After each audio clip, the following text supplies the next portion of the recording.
my friend, my student, Christopher Cashdan, who's a recent graduate of the great USC Economics Department master's degree. We're more than football. There's a reason Bronny James is enrolling here.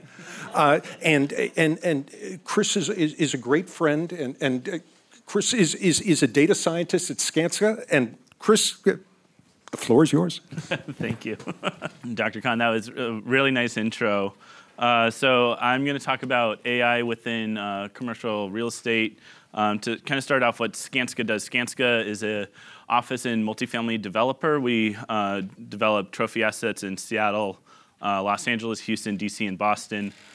Specifically, I've been working with directly with our CEO on sort of creating better data infrastructure, really utilizing data as information to inform decision making, and then more recently focusing a lot on our business analytics. And then before Skanska, as Dr. Khan was saying, I was at USC in the economics program, and he was a great mentor throughout all of that. So everyone is talking about AI. I think one of the things people start being scared of AI, you think, the Terminator future, is that where we're heading? Is it, that's probably worst case scenario. I don't think so, but what's interesting, just in general, filmmakers that typically make AI movies are doing a little bit of a wait and see to see how AI is going to affect our current state of the world. Because if you imagine they make a movie and suddenly, we kind of say we're kind of bored by this. We've already seen this kind of AI technology. So they're doing a wait and see just to see how this evolves. You have people like Yann LeCun, who's one of the top software engineer minds in the world.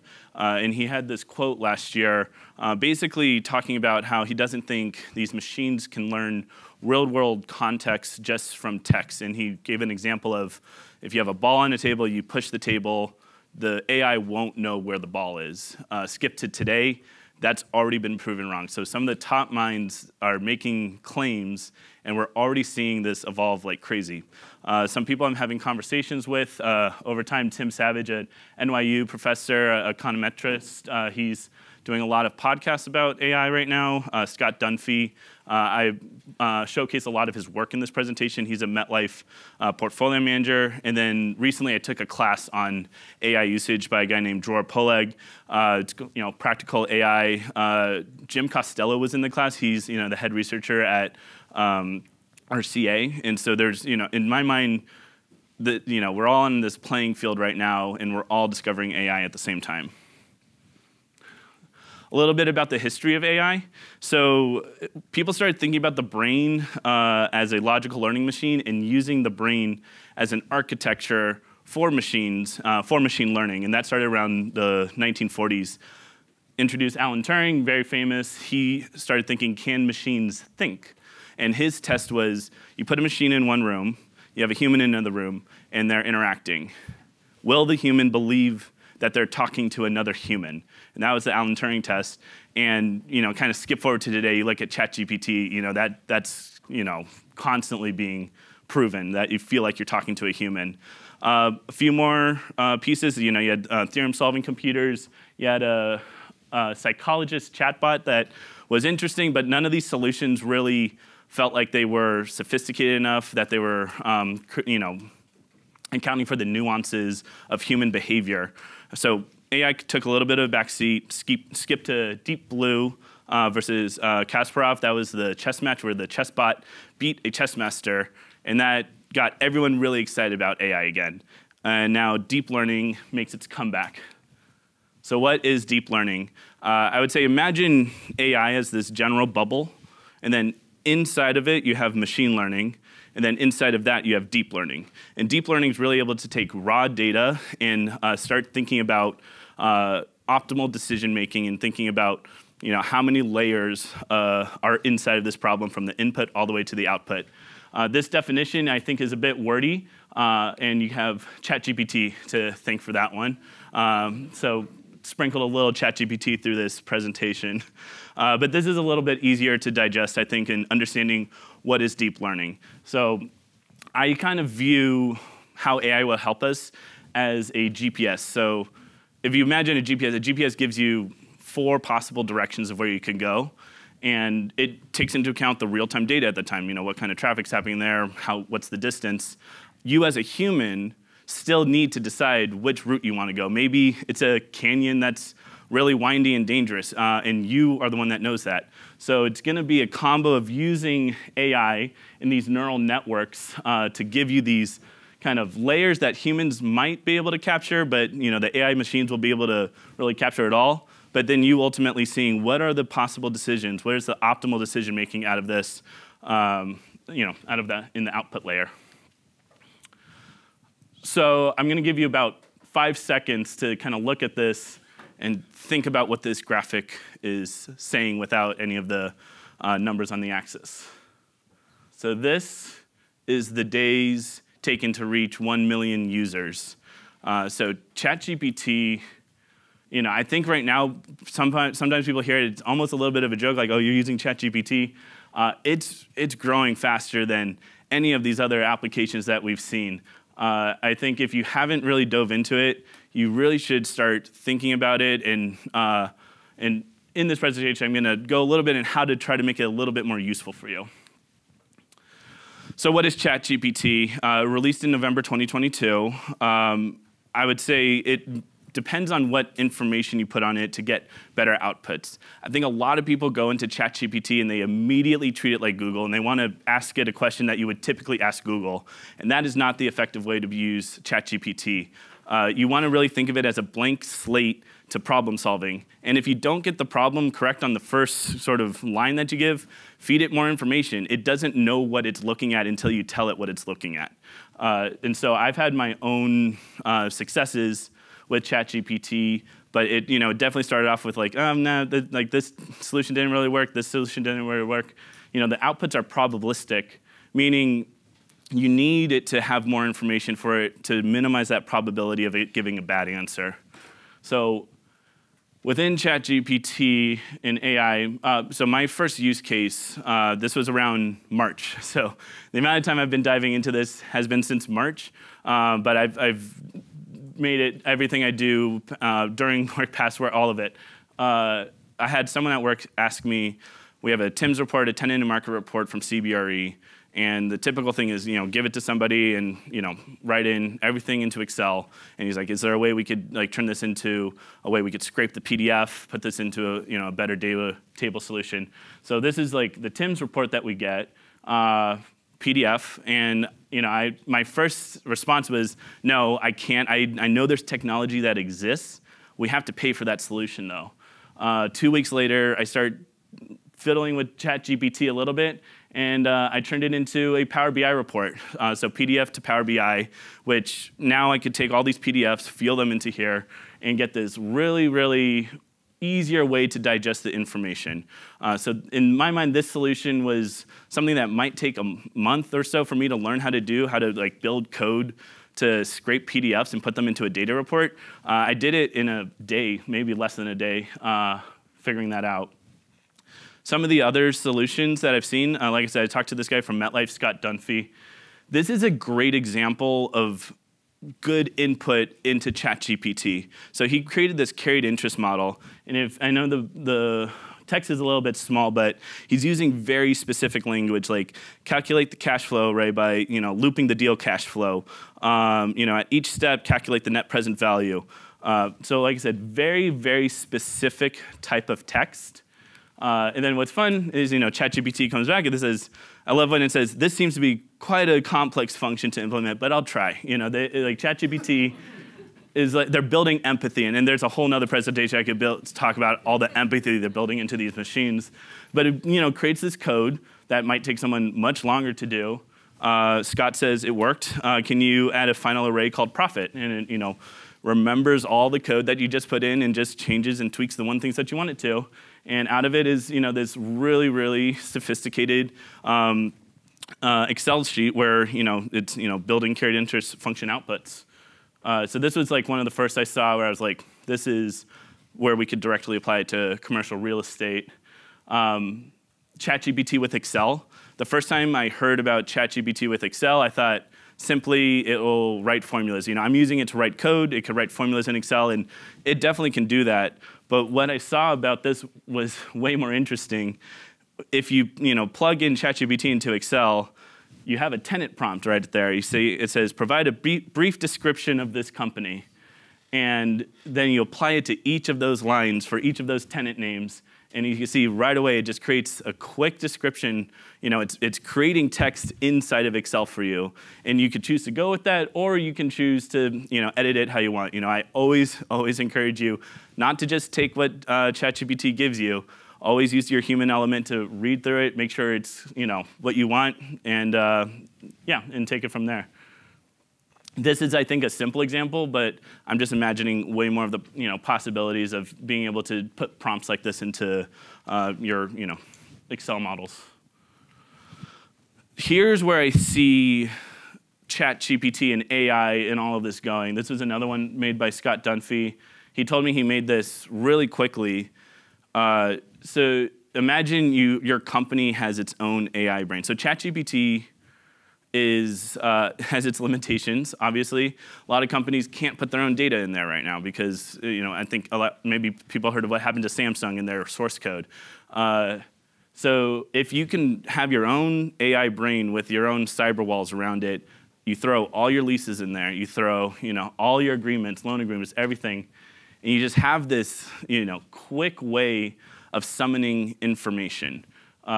And so he built this out with kind of fake lease agreements. I was kind of fiddling around with it. What I found interesting is that he said the more users that have been on this, the more sophisticated and better the answers got.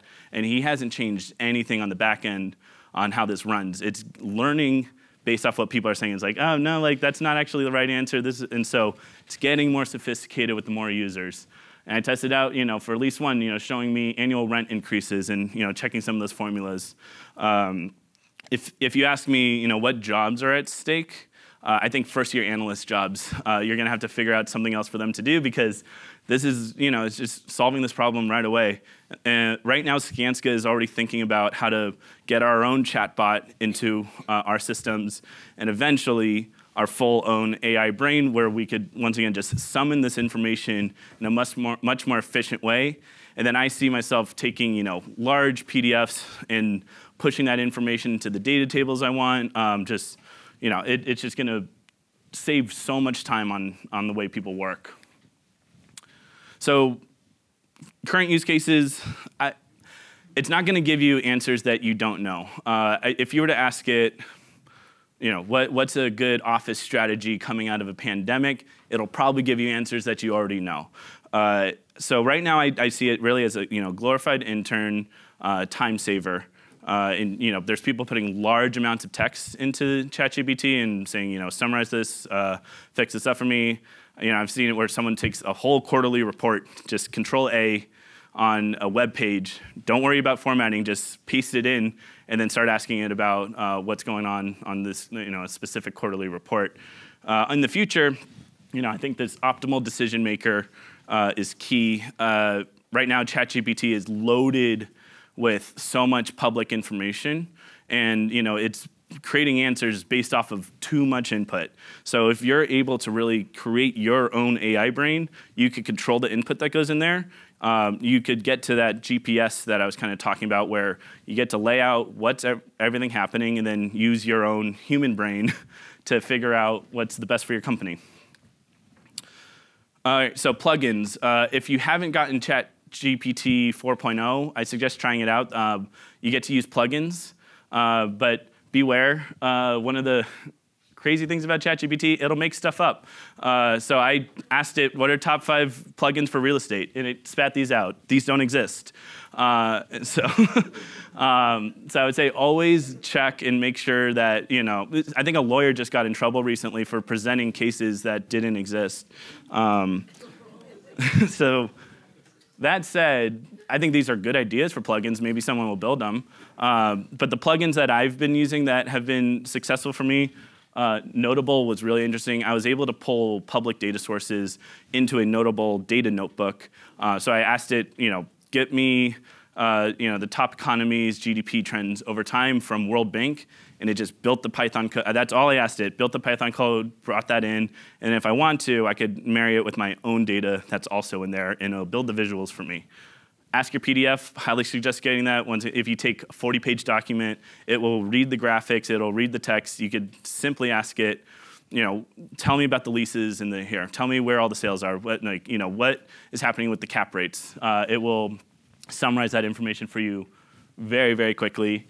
Zapier is one, I think, if you were to Google top plugin, Zapier comes up on every single article. It's an app that talks to apps. A lot of automation through Google Drive, like emailing, Salesforce, Twitter. So this is just like a powerful automation tool, which ChatGPT will talk to and sort of create the automation for you. So things to take away from this, try it. At my work, there's still some people that are like, oh, like you're using ChatGPT for this. And then I have some of my leaders in my company that are literally saying, it's not a joke. We're using this. We need to integrate this into our systems. So I would say start just toying around with it. Don't put your personal data into there. And then talk to your companies about what it takes to, once again, build your own AI brain for the company. And then one other thing with ChatGPT that I was talking to someone today, if you're talking to it and it gives you like a technical solution that seems like you don't understand it, you can ask it to take it down a level for you, and that totally works. If anyone's familiar with The Office, Michael Scott, doesn't know what a surplus means, and so he's like, explain it to me like I'm 10, and then he explains it. He's like, all right, explain it to me like I'm 6, and he finally gets it. You can do that with ChatGPT, and I encourage you to. It's only you and the bot that are really, seeing that. But if you find a technical solution in there and you're not sure, I've literally said, I'm looking at a blank screen right now. Take me to step 1 on how to, enter this code into what I need to do. So those are my takeaways for you all. Please connect with me. I love talking about AI. I want to know what kind of solutions everyone else is coming up with. So feel free to connect with me. If you start using ChatGPT and find something cool, let me know. We're all in the discovery process right now. So like I said, my journey started in March, and I'm happy to do any knowledge sharing with what I'm doing, and hopefully back from you too. So, all right, that's it. Hi, I'm Tucker with TRS, which is obviously a large public pension plan, and I think a lot of our peers are in this room. I know it's our policy at TRS to completely forbade the use of ChatGPT and other AI models, and I would imagine a lot of other people's companies in this room are doing the same. Do you think that's a mistake? And if so, why? Yeah, I think it's good to be cautious about it right now. I think that we haven't understood it completely yet. So being cautious about it, I think, is the right move. But I do think we've opened Pandora's box with this. The moment, this is my first real experience of AI affecting the public in such a great way. And so now this is out. And whether someone's being told not to, someone else will. And it's gonna provide them quicker solutions, quicker decision making. So I would say the caution is correct, because I don't think it's as useful as people want it to be yet, but it will, and you need to start understanding it now. The CFA program recently came out. I don't know how recent. I recently became aware of a new certificate that they're offering on, it's called data science for investment professionals. Mm-hmm. Just foundational information. And so I'm searching for, is this the right program? Because it seems that, yes, we've got to at least be competent in this. We don't need to be the ones building the tools, but we need to be able to use the tools as investment professionals. I'm wondering, do you have an opinion on that program or any other kind of square one? How do I get to be proficient at these new tools, whether AI or any other data science-based tools? So my belief is kind of these pure data scientists who spend their days in SQL and Python will be able to get to solutions faster using ChatGPT or whatever bot comes out next for this. The code building is pretty sophisticated, but having a base understanding of that is helpful. I would say those classes will still be good and useful. But you're gonna want to think about how do you pair that knowledge with the evolving AI that's happening. As far as I've definitely been been thinking about like data science coders and the needs for those jobs, and I definitely think that knowledge is still going to be needed, but it's going to be, here's the quote that I saw randomly on LinkedIn. AI is not going to replace your job, but someone using AI will replace your job. So you want to still have both, I think, moving forward.